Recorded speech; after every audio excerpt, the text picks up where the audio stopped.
And there is the opening bell. Once again, they're starting off in opposite stances. They're starting off quickly, Megan. Definitely no feeling out period between these ladies. That's one thing to get past the nerves is attack, get that muscle memory going.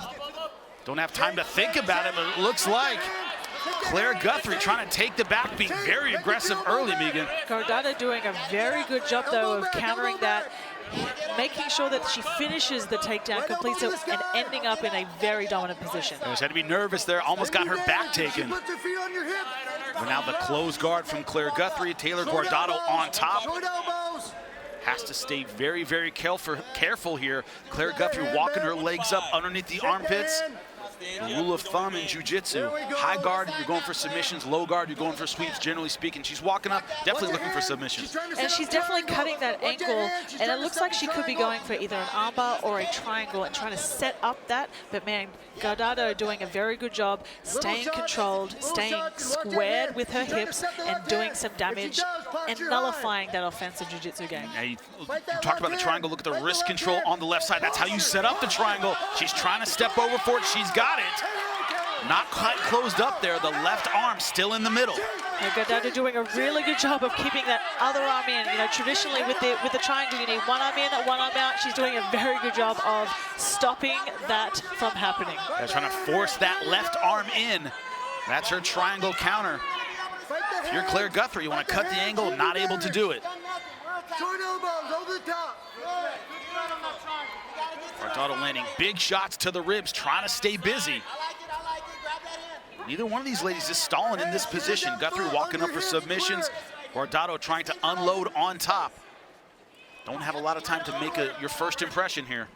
They really don't, and I think Guardado really needs to look to square Guthrie's head up against the cage because she's letting her create that angle which enables her to be able to throw up those submissions. So I'd like to see her kind of square her opponent up a little bit to be able to nullify that offensive jiu-jitsu game. Now, if you're Guthrie's coach, she's on her back, she's going for submissions, she's certainly working, and they're standing it up. Interesting choice. Might be motivated by the fact that it's a one-round fight. They want a lot of action. Referees are going to be influenced by that, in my opinion. I think so too, Jimmy. I think if that were a 3-round fight, I don't think they stand that up. No, I don't think so, because you have time to work. You have 10 more minutes after this round of work. You do not have that in this tournament style, and I think that was a very smart decision.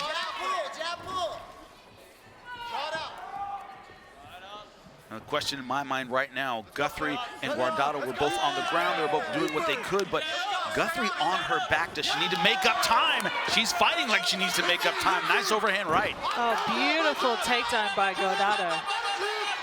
Guthrie straight back up though. She's doing a phenomenal job. She's so explosive. As soon as she hits that mat, she's popping right back up and trying to get to work. Guardado looking for that mat return there. She has the body lock. Good physical pressure. You talked about that before, Megan. Yep, fight the hands. Fight the hands.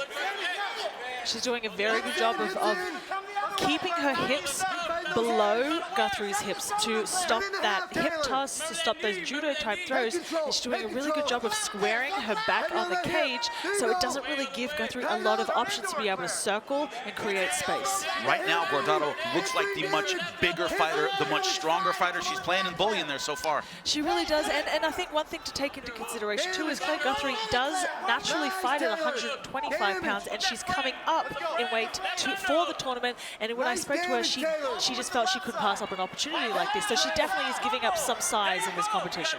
This is the negative side of that, going for that opportunity. She's facing an opponent who's much bigger and is using a strategy that takes advantage of that size disparity. It really does.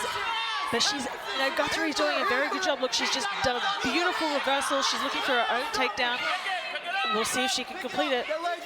Look at Guardado, very, very solid, able to turn her against the fence. Just physically so dominant, Jimmy. They're in the same position, but Guardado able to muscle Guthrie around. She really is, and even though she is muscling, we have to take into consideration how energy efficient is that.